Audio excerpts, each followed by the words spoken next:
자, 25번 보시면 다음과 같은 지대이론을 주장한 학자 이렇게 나와 있죠. 예, 내용을 보면 지대는 자연적 기회를 이용하는 반대급부로 토지 소유자에게 지불하는 대가로 모았고요. 토지 지대는 토지 이용으로부터 얻는 순소득을 의미하고 이 순소득을 잉여다. 예. 그럴 때 토지의 필수가 아닌 지대의 몰수라고 주장하면서 토지 가치에 대한 조세 이외의 모든 조세를 철폐하자고 하였다. 헨리 조지가 되겠죠. 그게 헨리 조지의 토지 단일세에 대해서. 아까 말씀드린 것처럼 이 세금은 어디에만 부과하는 거? 지대. 예. 이 지대에 부과하는 게 잉여라고 그랬잖아요. 이게 잉여이자 이게 초과잉여란 얘기죠. 근데 이게 잉여이자 불로소득이니까 다른 모든 조세는 철폐하고, 예. 이렇게 주장한 사람이 이제 헨리 조지라는 거죠. 그러면 헨리 조지의 토지 단일세에 대한 내용을 전혀 접하지 않은 사람은 자기가 그나마 들어봤던 게 리카도라든가 뭐 알론소, 마르크스, 튀넨 중에서 이제 마음에 드는 사람 하나 선택하겠죠. 예, 그동안에 꾸준히 연락했던 사람 툭 찍겠죠. 그러니까 용어에 대한 이해가 필요한 거죠. 그러니까 용어를 기초로 이렇게 출제가 되는 경우가 왕왕 있어요. 그래서 그런 정도는 정리를 해 두셔야겠고. 예, 그 다음에 이 저당담보증권에 보게 되면요. MPTS가 있고, MBB가 있고, MPTB가 있고, CMO가 있죠. 예, 소유권이 있고요. 예, 원리금 수취권이 있고요. 그 다음에 조기 상환 위험이 있죠. 근데 원리금 수취권을 갖고 있는 애들이 조기 상환 위험을 같이 부담하죠. 그래서 여기는 S가 들어간 애들은 전부 누구라고 그랬어요?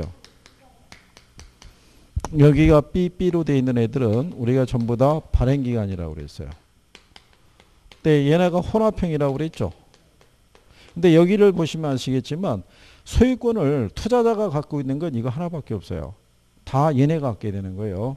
그리고 이제 혼합형이라는 거는 원리금 수취권을 누가? 예. 그래서 얘네가 혼합형이라고 얘기하죠. 그래서 이거를 갖고 있는 애들이 이 부담도 같이 갖게 되는 경우죠. 그러면 내용에 보시면 5번에 MBB하고 MPTB의 공통점은 원리금 수취권을 투자자에게 넘겨준다 그랬으니까 틀려져.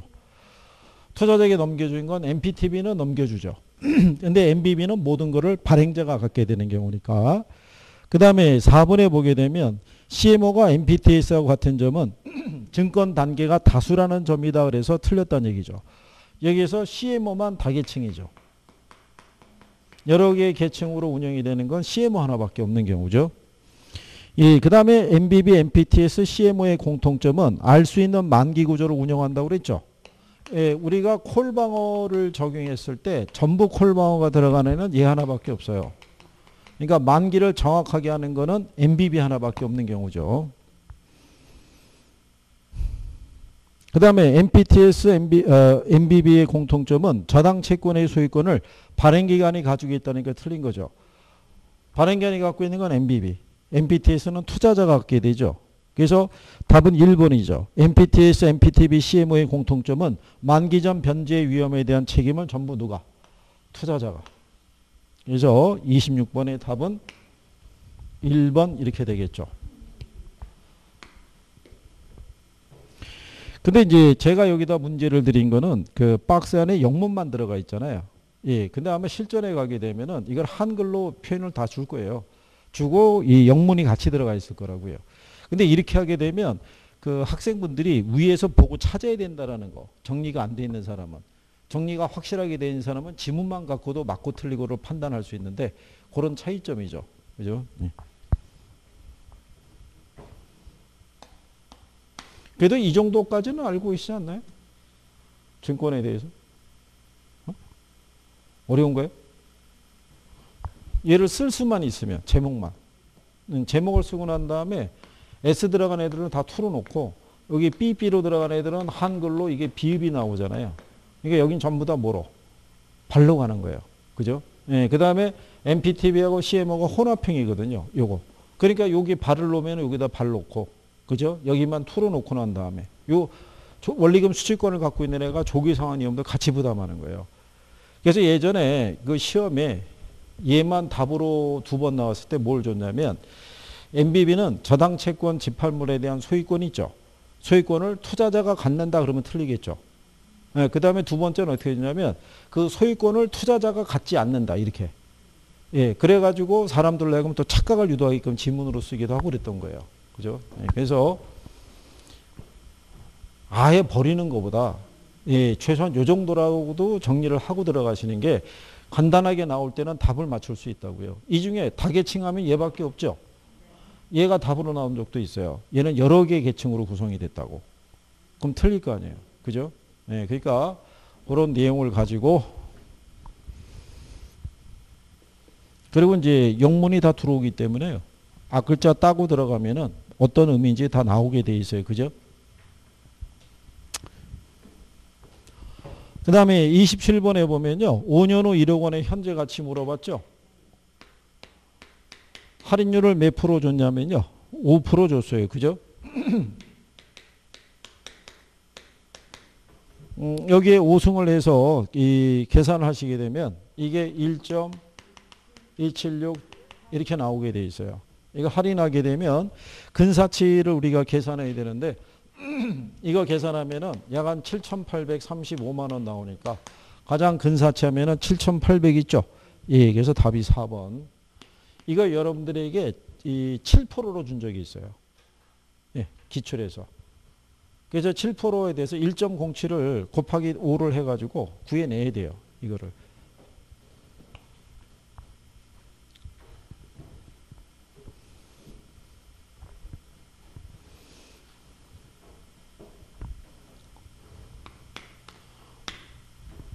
그래서 이제 딱 가서 부딪혀가지고 아 이건 아닌 것 같다 그러면 넘어가야 돼요. 그죠? 예, 그래서 넘어가는 거에 대해서 부담을 느끼시지 마시고 이론에서 내가 하나 확실하게 맞으면 되지 이렇게 생각하시는 게 편하다는 얘기죠. 예. 그 다음에 이제 28번에 보면 A금융기관은 원금하고 원리금 방식의 대출을 제공하고 있다고 그랬죠. 두 방식에서 산정한 첫 번째 월 불이백의 차익을 물어봤다는 얘기죠. 그렇죠? 예. 그러면 이거는 이제 여러 번 말씀드린 건데 원금 균등으로 계산하는 문제가 나오기도 했고 원리금 균등으로 계산하는 문제가 나오기도 했는데 이 두 개를 한꺼번에 물어볼 수도 있다는 얘기예요. 간단한 요건을 통해 가지고. 그래서 조건을 보시게 되면 월 불이백을 물어봤잖아요. 첫 번째 원금 균등이 있죠. 예, 원금 균등에 월 불이백을 우리가 계산을 해야 되는데 원금 균등에서는 먼저 원금을 계산해야 돼요. 그러면 융자금을 갖다가 납입 횟수로 이렇게 나눠서 원래 뭐를 구해야 돼요? 원금을 구해야 되는데 조건을 잘 봐야 돼요. 원금 균등 분할 사원 방식은요. 3년 거치 후에 원금 균등 분할 상환하며 거치 기간 동안에는 뭐만? 이자만 지급하는 개념이에요. 그렇죠? 예, 그러면 융자 금액이 얼마냐면 6억인데 담보 인정 비율이 40%죠. 그럼 2억 4천이에요. 2억 4천인데 이자율이 몇 프로? 6%예요. 그죠? 그러면 얘 계산하면은 1,440만 원 나와요. 그러면 여기를 나누기 11을 하게 되면 월 불이백이 얼마 나오냐면 120 나온다고요. 그렇죠? 예, 그러면은 원금 균등의 월 불이백은 120만 원이에요. 이자만 내면 되니까 매월. 그러면 그 다음에 원리금 균등이 있죠. 예, 원리금 균등에서는 뭐를 구해야 되냐면 원리금 구해야 되잖아요. 원리금은 융자금에다가 저당상수 곱해야 되죠. 근데 융자금은 2억 4천이잖아요. 그죠? 근데 거기 조건을 보시면 월 저당상수 주어져 있죠. 0.006443이라는 예, 원리금이 주어져 있죠. 그래서 요거 계산하시게 되면 154만 6,320원. 그죠?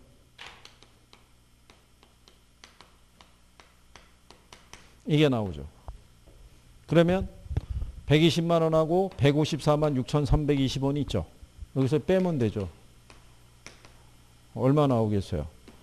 34만 6,320원. 그래서 답이 1번. 여기서의 포인트가 이거예요. 여기서 이렇게 하면은 이제 답이 안 나오는 거죠. 이게 융자금이 얼마? 2억 4천인데 거기 보면은 대출 기간이 30년이잖아요. 예.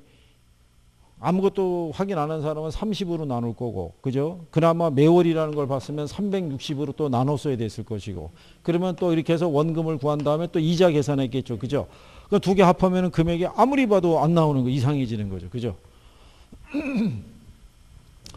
그래서 조건이 중요한 거예요, 조건이. 조건에 대한 거를 잘 확인을 하셔야 되죠.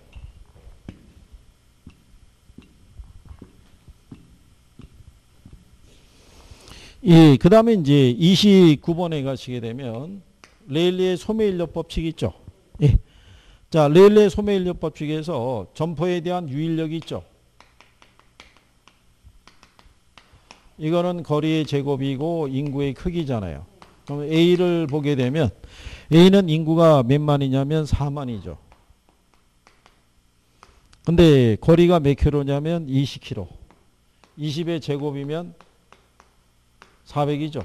그럼 얼마 나오겠어요? 100 나올 것이고. 그 다음에 B를 보게 되면 2만이죠. 근데 거리가 몇 킬로? 10km. 10의 제곱이면 100이죠. 그럼 얘는 200 나오겠죠. 그렇죠? 그러면 얘는 전체가 300분의 100이고 300분의 200이니까 3분의 1과 3분의 2죠. 하나가 33%, 하나가 66%니까 한 67% 정도 되겠죠. 그래서 답이 몇 번? 1번. 이거를 이렇게 할 수도 있어요. 똑같아요. 크기하고 그 다음에 거리 있죠. 예, 크기는 A가 B보다 2배 크잖아요. 그죠? 근데 거리는 얘가 B보다 A가 2배 멀죠. 예, 2배 먼데 거리의 제곱이니까 4배 멀다고 봐야죠. 그러면 2대 1이 4대 1이니까 내양은 내양끼리 외양은 외양끼리 곱하면은 2대 4가 되죠. 2대 4란 얘기는 6분의 2와 6분의 4란 얘기죠. 그러니까 얘네 약분하면은 3분의 1과 3분의 2가 되겠죠. 똑같죠. 예, 그래서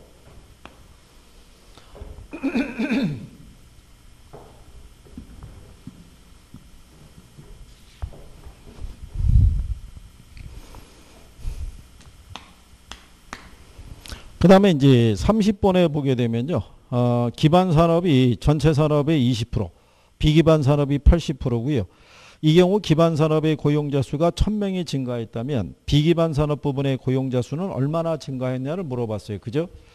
이게 우리가 경제 기반 승수 효과를 놓고 했을 때요. 이렇게 제목을 줬었어요. 이게 뭐냐면 도시 전체의 고용자 수 있죠. 여기 1-n분의 1 있죠. 예, 이게 뭐 얘기하냐면 이게 경제 기반 승수예요. 여기다가 델타 B가 뭐냐면 기반 산업의 고용자 수를 얘기한다고요. 기반 산업의 고용자 수가 몇 명? 1000명이 창출됐잖아요. 그러면 이 경제 기반 승수 크기에 따라 도시 전체에 미치는 이 고용 창출 효과의 크기를 우리가 계산할 수 있어요. 근데 여기서의 N이 뭐를 얘기하냐면 이게 비기반 산업 비율이에요. 그렇죠? 그러면 이게 이렇게 될 거 아니에요. 1 마이너스 비기반 산업 비율이 80%죠. 예. 그러면 0.8분의 1이잖아요. 근데 1 마이너스 비기반 산업 비율이라는 거는 그냥 기반 산업 비율분의 1로 얘기할 수 있죠. 그렇잖아요. 그러면은 얘를 계산하면은 얘는 그냥 이렇게 나오겠죠. 0.2분의 1. 그죠? 그러면 요렇게 계산하나 요렇게 계산하나 이 승수는 5가 나오죠. 1-0.8 하면 0.2분의 1일 거 아니에요. 5 나온다고요. 그죠? 그러면 1000 곱하기 5 하면은 얼마? 그러니까 기반 산업의 고용이 1000명이 창출이 되면 도시 전체로는 5000명의 고용 창출 효과가 있어요. 근데 여기서 문제가 물어본 건 비기반 산업 부분의 고용자 수가 얼마냐는 거죠. 그럼 4000명이죠. 기반이 1000이고 전체가 5000이니까 5000에 1000 빼면 4000이겠죠. 그래서 답이 3번. 그러면 이 얘기가 무슨 얘기냐면요. 해당 지역의 기반 산업이 이 호황이면 호황일수록 도시 전체에는 고용 창출 효과가 커지는 거예요. 그러니까 즉 예를 들어서 한 사람이 만약에 기반 산업에 한 사람이 고용이 창출이 되면 이 사람을 통해서 4명의 비기반 산업 부분에 고용 창출 효과가 발생하는 거예요. 그러니까 이 사람이 집하고 직장만 왔다 갔다 하는 게 아니고요. 식당도 가야 되고 뭐 술집도 가야 되고 뭐 영화관도 가야 되고 뭐 이런 서비스를 제공하는 사람들이 또 필요하다는 얘기예요. 그러니까 기반 산업의 성장이 활발하게 움직이는 곳일수록 부동산 수요가 많아진다라고 생각하시면 돼요. 그렇죠? 이 문제는 넣고 난 다음에 이들 때 고민을 많이 했어요. 왜냐하면 이 여기는 계산으로 나온 적은 없어요. 경제기반 승수를 대입해서. 입지계수는 물어본 적이 있어요. 입지계수는. 그래서 이제 그 다음에 이제 31번에 보시면 재무비율과 승수에 관한 설명이다. 근데 여러분들이 요거 배우셨잖아요. 순소득 승수 아시죠? 이 순소득 승수는 승수 앞에 있는 애가 분모로 간다고 그랬죠. 여기는 무슨 투자예요? 총투자예요. 얘하고의 역수가 이게 종합자본 환원율이라고요. 역수니까는 분모 분자가 바뀌겠죠. 이게 순수익을 순영업소득 이렇게 얘기를 해요. 그럼 만약에 자 이런 얘기죠. 총투자액이 10억이죠. 만약에 해서 총투자액이 15억이라고 하고요. 얘가 만약에 1억 5천이라고 가정하게 되면 얘가 10%잖아요. 그러면은 역수니까 이게 1억 5천이고 얘가 15억이면 얘가 10 나올 거 아니에요. 그런데 총투자액이 15억일 때 얘가 3억이 나오잖아요. 그럼 얘가 20%가 되겠죠. 그러면은 순소득이 3억이고요. 얘가 15억이면은 이게 5가 나온다고요. 그러니까 종합자본 환율이 커질수록 승수는 작아지는 거예요. 그죠? 왜냐하면 승수하고 수익률이 역수잖아요. 승수의 의미가 회수기간이잖아요. 그렇죠? 수익이 커지면 커질수록 회수기간은 짧아진다는 논리예요. 무슨 말인지 이해하시겠나요? 그래서 일단 31번의 답은 그 1번이죠. 종합자본 환원율이 커진다는 것은 자본회수 기간이 짧아진다는 걸 의미한다 이렇게 해놨죠. 예, 순소득 승수를 자본회수 기간이라고도 얘기하는 거예요. 그래서 일단 답은 1번이 되고요. 2번에 보면 부채 감당률이 1보다 작다는 얘기는 순영업소득이 매기간에 원리금 상환액을 감당하기에 부족하죠. 여기가 부채 서비스액이고 여기가 순영업소득이잖아요. 부채 서비스액이 100이고요. 순영업소득이 80이면은 100분의 80이면은 0.8 나오잖아요. 1보다 작잖아요. 그러면 이걸로 이거를 감당할 수가 없죠. 마이너스가 나오니까. 그래서 1보다 커야 될 거를 요구한다라고 얘기한 경우죠. 그 다음에 총자산 회전율이라고 나오죠.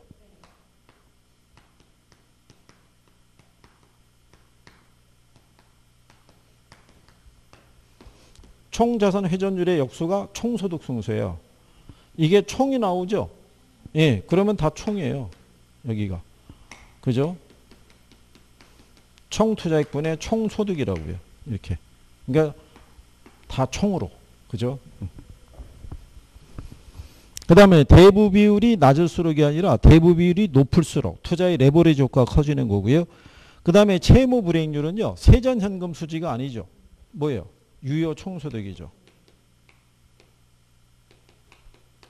5번 질문에. 네. 그래서 31번의 답은 1번.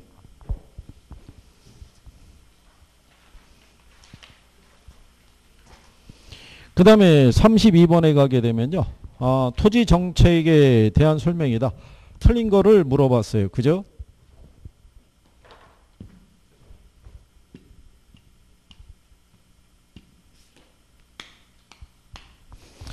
예, 틀린 거를 물어봤을 때 거기 2번에 가면 환지 방식이 있죠. 얘는 토지 소유자의 재산권을 크게 침해하지는 않지만 사업기간이 길다라는 단점이 있고요. 대신에 수용 방식의 문제점으로는 이 토지 매입과 보상 과정에서 사업 시행자하고 피수용자 간의 갈등을 줄 수 있죠. 토지 수용에 따른 보상 문제 있죠. 예, 이걸로 충돌이 빚어질 가능성이 크다는 얘기죠. 그래서 3번 지문은 여러분 시험에 한 3번 인용이 됐어요. 지문으로. 그래서 답은 5번이 되겠죠. 토지은행제도 있죠. 토지은행제도의 가장 큰 단점 중에 하나가 뭐냐면 비용 문제예요. 그 다음에 관리 문제고요. 그죠? 사서 비축해야 되잖아요. 그러니까 비용 부담 문제가 많이 커지죠. 그죠? 근데 여기서 사서 이제 뭘 할 때, 비축을 할 때, 그죠? 그때 여러분들이 아시는 토지 선매 아시죠? 그래서 선매자를 지정해가지고 토지 소유자하고 몇 개월 이내 협의해야 되냐면 1개월 이내. 요게 우리 요약집에는 2개월로 돼 있는데 그 1개월로 수정해서 올려놨어요. 그러니까 1개월로 바꾸시면 돼요. 그죠? 예. 이것도 올해 3월인가에 개정된 거예요. 토지 선매에 대해. 선매도 가끔 물어봐요. 그죠?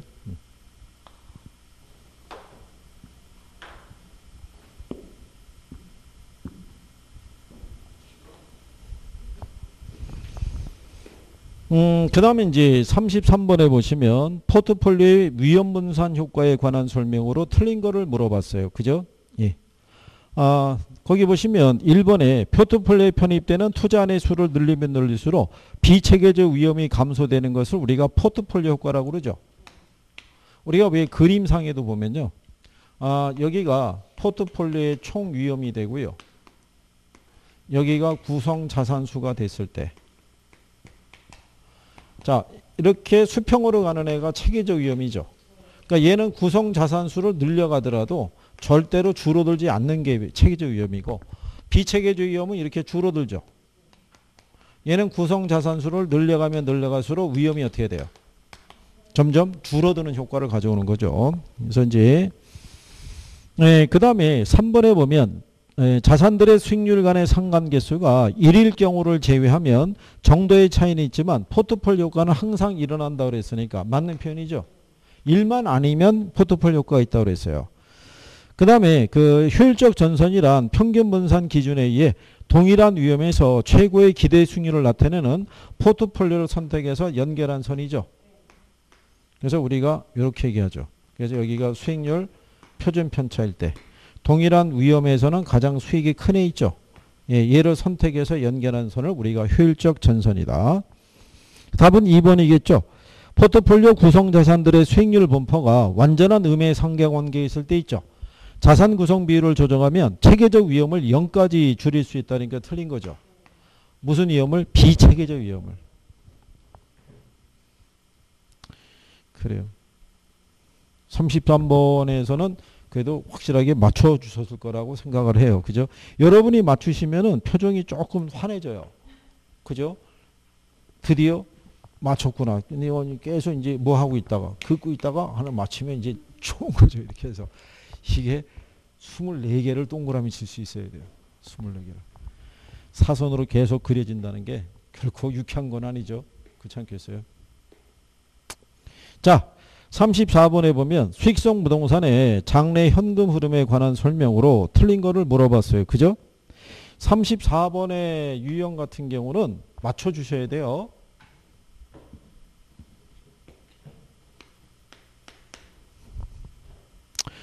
자, 거기 보면 투자에 따른 현금 흐름은 영업 현금 흐름과 매각 현금 흐름으로 나눌 수 있죠.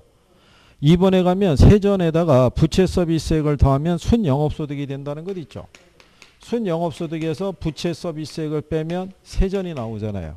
그러니까 빼서 내려봤으니까 올라갈 때는 더해서 올라가야 되죠. 그죠? 예, 그게 2번 지문이고요. 예, 3번에 보게 되면 순매도액에서 부채 서비스액을 공제하면 세전 지분 복귀액이 된다라고 그랬을 때 이게 틀린 거죠.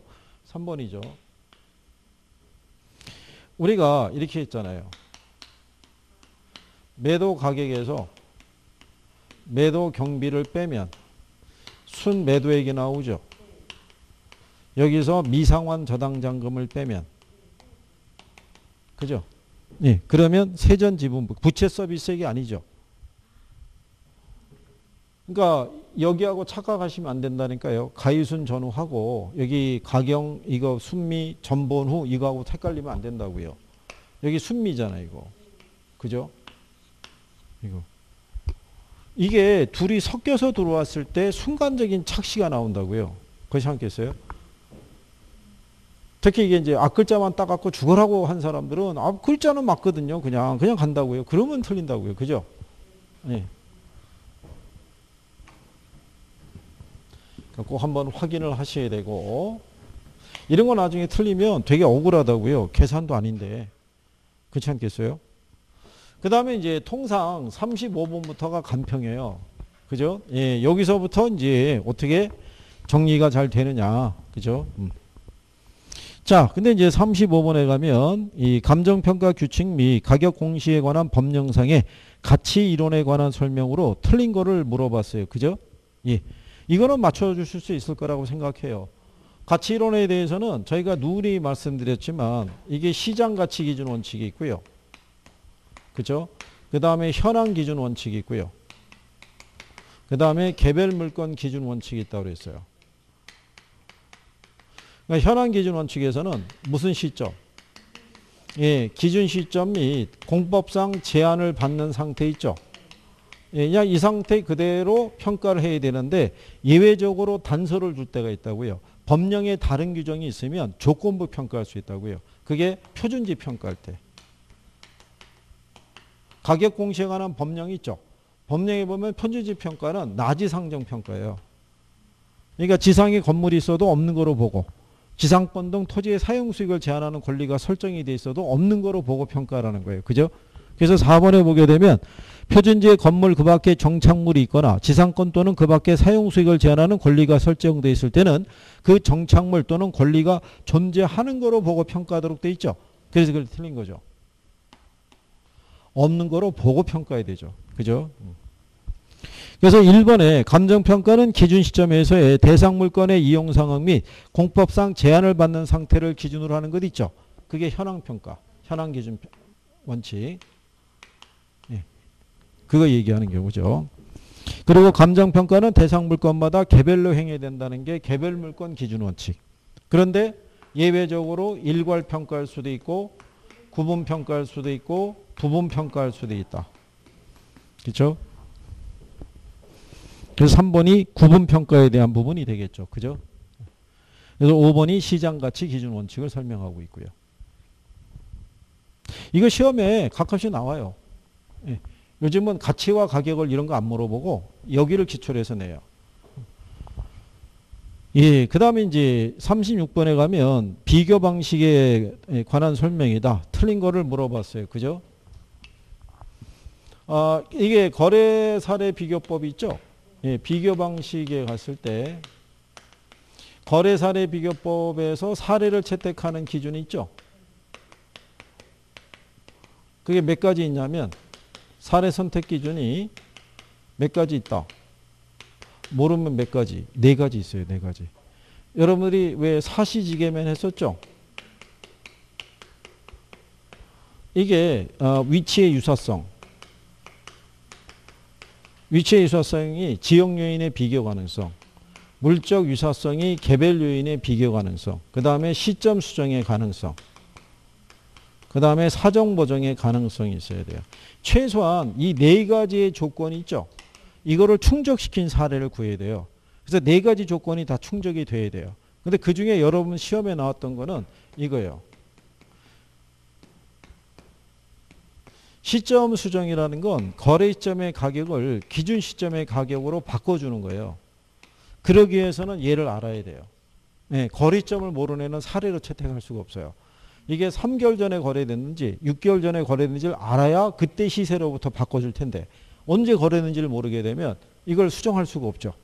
무슨 말인지 아시겠죠? 그래서 다른 조건은 다 충족이 되는데 거래 시점만 불분명하다 채택할 수가 없는 거예요.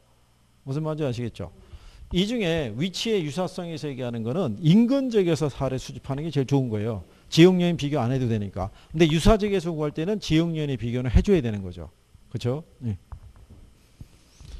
그래서 거기 1번에 보면 사례부동산을 유사지역에서 선택할 때는 지역요인 비교 작업은 필요한 것이 일반적이죠. 근데 인근적에서 수집했을 때는 안 해도 되죠.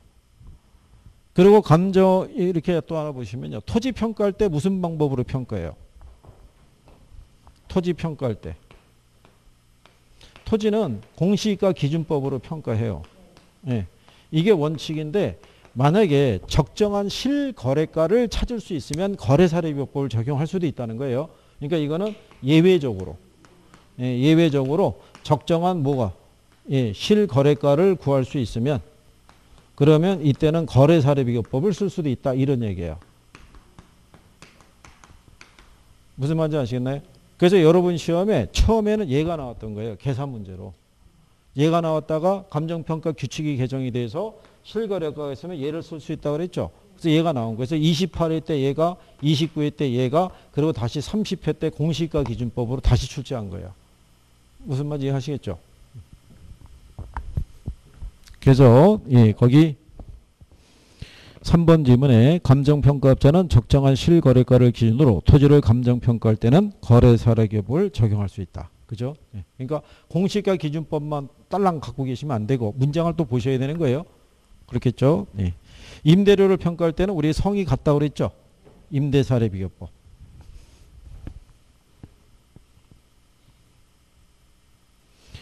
예, 그 다음에 이제 37번에 보면 환원이율 구하라고 해놨죠?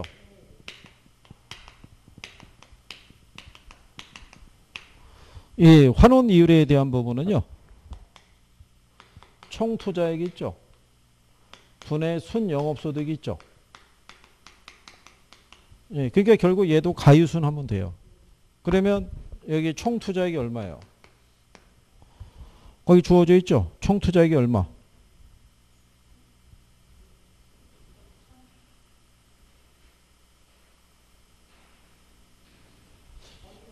그쵸. 예, 이게 단위가, 예, 그러면 이제 연간 가능 총소득이 얼마겠어요? 1000이겠죠? 그쵸? 예. 그 다음에 공실이 얼마라고 그랬어요? 10%. 1000에 10%면 100이잖아요. 그러면 유효 총소득이 얼마냐면 900이잖아요. 여기서 경비 빼줘야 되죠? 경비가 몇 프로? 예. 93, 27이니까 270이니까 630 나오겠죠? 그죠? 그러면 1억에 대한 630이면 6.3% 나오겠죠? 답이 5번이겠죠? 이런 데는 출제자들이 이렇게 단위를 바꿔버려요. 우리가 알기 쉽게 해서 거기다가 1억 그려주면 대입이 바로 되잖아요. 예, 근데 단위를 1000원 하게 되면, 하면서 봐. 이게 10만 원이야? 얼마? 이렇게 나간다고요. 이상해지잖아요. 그죠? 그러니까 그런 거. 그러니까 단위를 제가 바꾸는 게 아니라고요. 거기서 그 양반들이 바꿔서 내니까 우리는 거기에 맞춰가지고 연습을 시켜드리는 거예요. 그래서 왜 우리 저기 지난번에 그 뭐죠? 그 계산 문제 냈을 때 가능 총소득 있죠? 그 2만 원 주고 이거 월 얼마라고 2만 원 주고 이렇게 해서 임대 면적이 100평방미터라고 이렇게 했을 때 그죠? 이거를 여기다가 곱하기 12를 해가지고 24만 원 이렇게 해가지고 계산을 하게 되면 이게 값이 나오겠냐고요. 그죠? 예? 이걸 일단 이게 24만 원이면 여기다 해가지고 이걸 곱해야 되는데 이게 연 2만 원으로 생각해서 이걸 안 했죠. 또 2만 원에다가 100 곱해가지고 얼마? 그래서 뭐 200만 원 해가지고 계산하니까 값이 안 나오죠.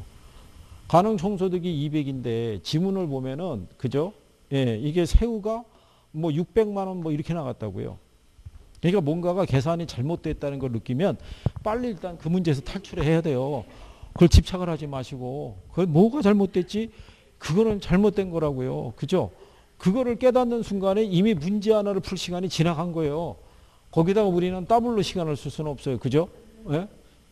그 무슨 영화에서 나온 것처럼 뭐 묻고 더블로가 뭐 이래가지고 하면은 큰일 나는 거예요. 그냥 쫙 빼가지고 내가 풀 수 있는 거를 푸셔야 돼요. 예, 38번에 가면요. 환원이율에 관한 설명 중에서 틀린 거를 물어봤을 때요. 1번에 보면 환원이율은 순수익을 자본환원해서 수익가격을 구할 때 적용이 되고 이는 결국 부동산의 수익성을 나타낸다고 그러죠. 여러분 생각해 보세요. 얘가 지금 1억 대비 630이면 6.3% 나오죠. 근데 1억 대비 1000이면 10% 나오잖아요. 결국 이 환원이율이라는 게 이 물건의 뭐를 나타내는 거예요? 수익성의 크기를 나타내는 거예요. 그죠? 예, 그리고 이제 환원율이란 대상 부동산이 장래 산출할 것으로 기대되는 표준적인 순수익이 있죠. 하고 부동산 가격의 비율이라고 얘기할 수 있어요. 그리고 이제 4번에 가면 에르도법 나오죠. 에르도법 예 기억하시죠? 지분 투자자 입장을 중시한다는 거. 근데 에르도법은 세전 현금 흐름 기초로 하죠. 세전이니까 뭐를 반영하지 못한다고 그랬어요. 그렇죠. 소득세 반영할 수 없다라는 거. 그래서 답이 5번이에요. 거기도 보면 수익이 일정할 때 환원율이 커질수록 부동산의 가치는 상승한다 그러면 틀리죠. 아까 요거 기억하시나요? 문제 풀 때 투자가치 예상 수익하고 이거 요구 수익률로 우리가 아까 할인했었잖아요. 그럴 때 그 밑에다가 적어드렸죠. 수익 가격도 같은 거라고. 순영업소득을 무슨 이율로? 환원 이율로 환원할 때. 얘네는 서로 비례지만 얘네는 반비례라고. 아까 문제 푼 거 기억하시죠? 네. 그러니까 이 수익이 일정할 때 환원율이 커지면 가치는 어떻게 돼요? 하락하는 거예요. 그렇죠? 아까 위에 있던 거 밑으로 내리면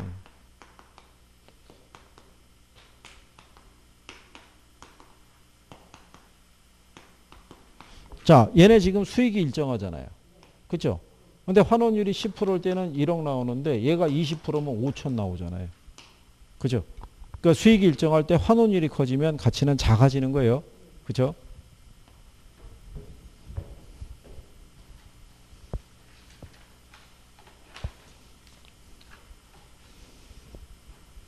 그 다음에 뭐 39번은 여러분이 뭐 자신 있어 하시는 문제니까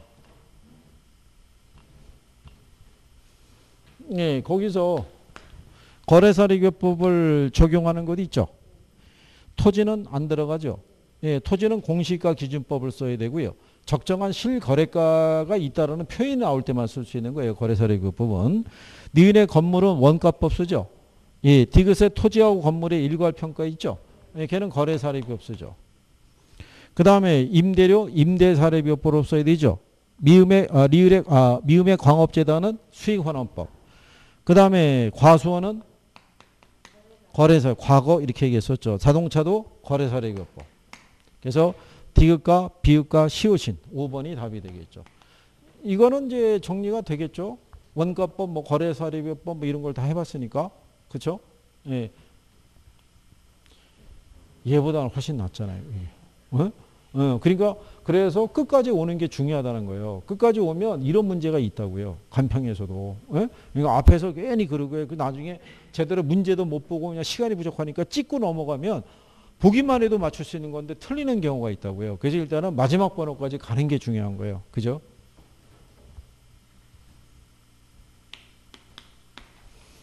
자, 40번이란 얘기죠.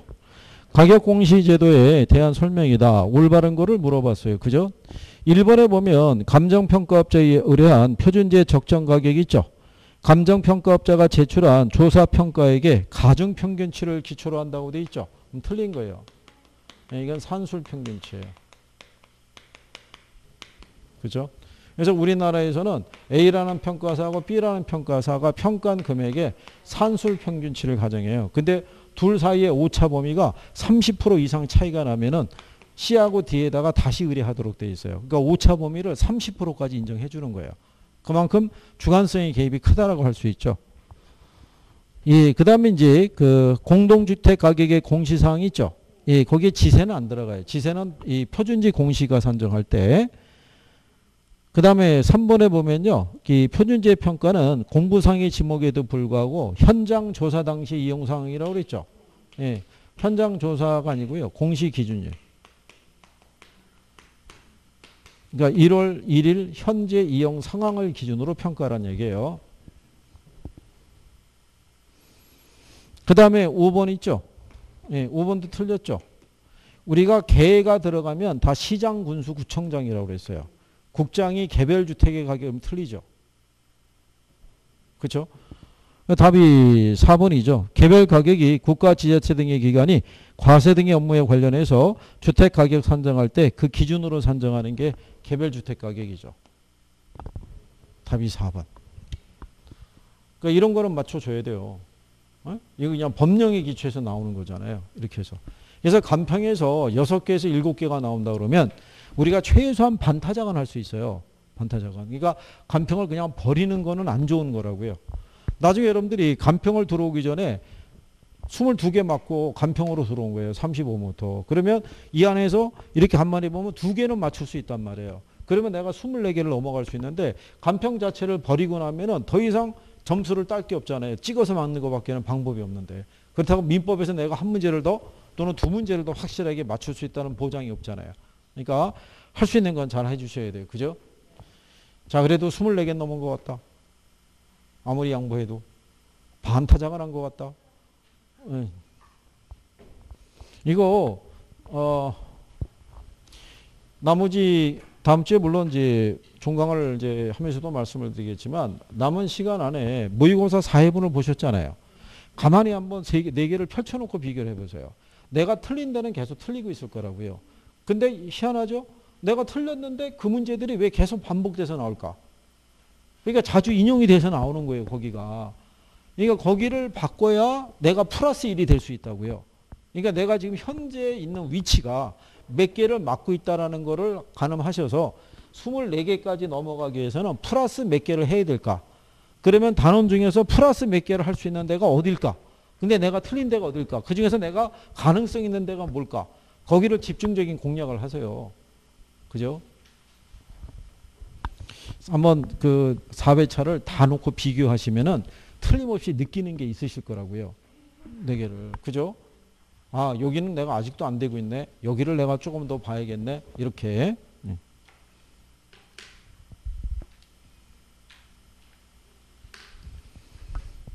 잘 해주실 거라고. 자, 저는 종강 인사는 다음 주 하기로 하고요. 어쨌든 남은 기간에 또 일주일 안에 열심히 부족한 거를 보완하셔야 돼요. 그죠? 예? 지금은 새로운 거를 찾아봐야 별 의미가 없어요. 그냥 분량만 늘어나는 거예요. 있는 거라도 잘 해주세요. 무슨 말인지 아시겠죠? 예, 그래요. 자, 오늘 여기까지 하겠습니다. 고생하셨습니다. 수고하셨습니다.